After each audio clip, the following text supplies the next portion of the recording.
The Duke of Sussex arrived in the UK alone today after flying in from California for a ceremony marking the 10th anniversary of the Invictus Games in London tomorrow.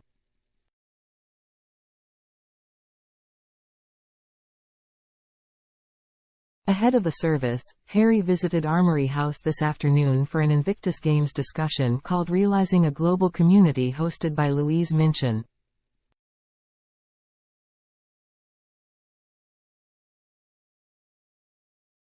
The prince had hoped to meet his estranged father the king during his trip, which follows a previous quick visit in February after Charles' cancer diagnosis.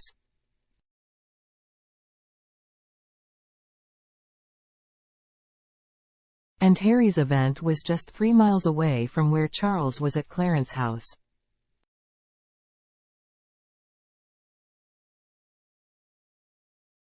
But Harry's spokesman said today, in response to the many inquiries and continued speculation on whether or not the Duke will meet with his father while in the UK this week, it unfortunately will not be possible due to His Majesty's full programme.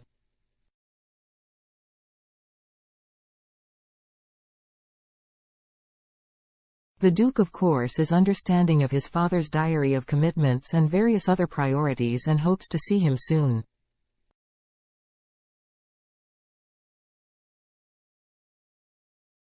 Reacting to the news, royal expert Richard Palmer said, "It's surprising if the King and Harry are not meeting at all, and perhaps a sign of how much bridge building still needs to be done."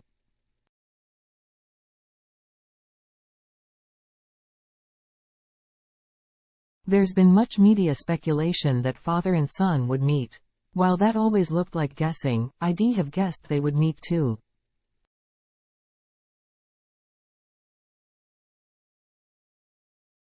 Harry is understood to have various Invictus Games commitments today, according to ITV.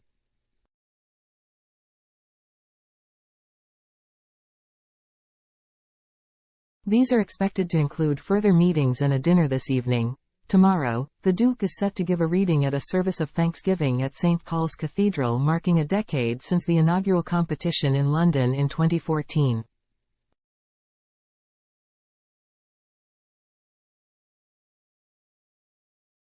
Organisers had said there was no confirmation of any other royals attending, or if Harry's wife Meghan Markle or children Archie and Lilibet would also be in the UK.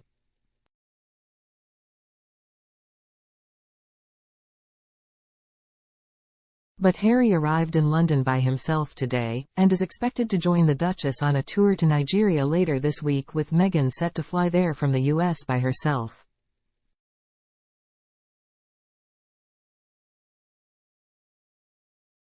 And Harry is not anticipated to see his brother Prince William, who is scheduled to be away from the capital on Thursday and Friday, or his sister-in-law Kate Middleton, whose cancer treatment continues following her revealing the diagnosis in March.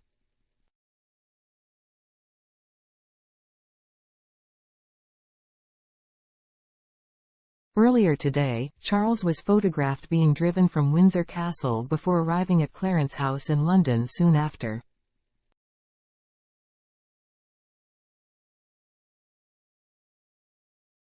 The King later held an audience nearby at Buckingham Palace with the Prime Minister of Fiji, Sitiveni Rabuka.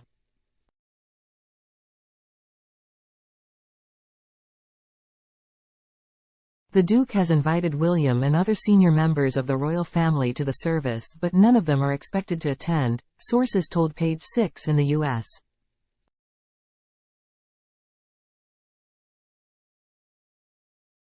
Among the royals who could attend include his cousins Zara Tindall and Princesses Beatrice and Eugenie, but there has been no confirmation of this.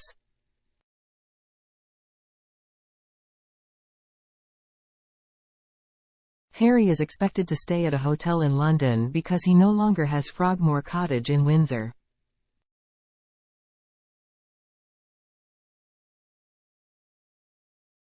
Today, Harry paid tribute to the Invictus Games family's commitment, enthusiasm and belief, and joined an Invictus conference looking back over the past decade.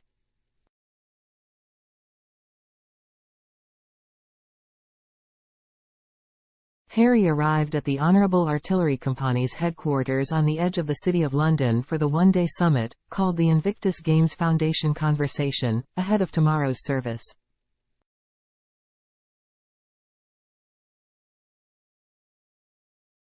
Writing in the foreword for the summit, Harry said, "It has been an honor to watch the Invictus Games Foundation grow over the years. What began as a vision to pay tribute to the courage and resilience of wounded, injured, and sick service personnel and veterans, has flourished into an international organization built on hope, strength, and unity."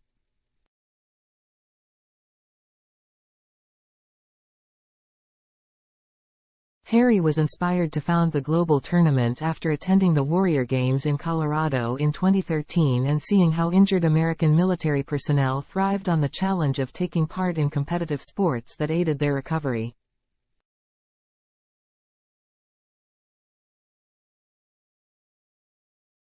He went on to stage the inaugural Games in London's Olympic Park in 2014, followed by Orlando in 2016, Toronto in 2017 and Sydney 2018.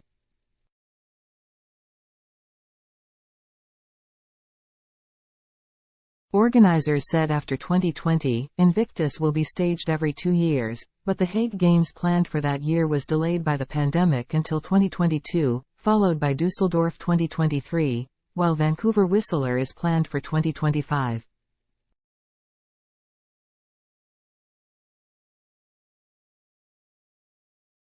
The Duke wrote, "As we look ahead to the first Winter Hybrid Games at Vancouver Whistler 2025 next year, we are eager to celebrate the Invictus spirit once again, exemplified in every single competitor, staff, friend and family member. Your commitment, enthusiasm and belief have been the driving force behind our continued success."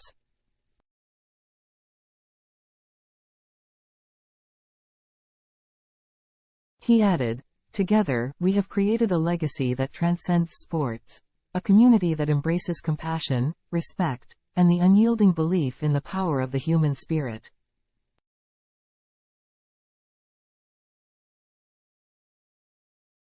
As we celebrate this milestone, let us recommit to the Invictus mission.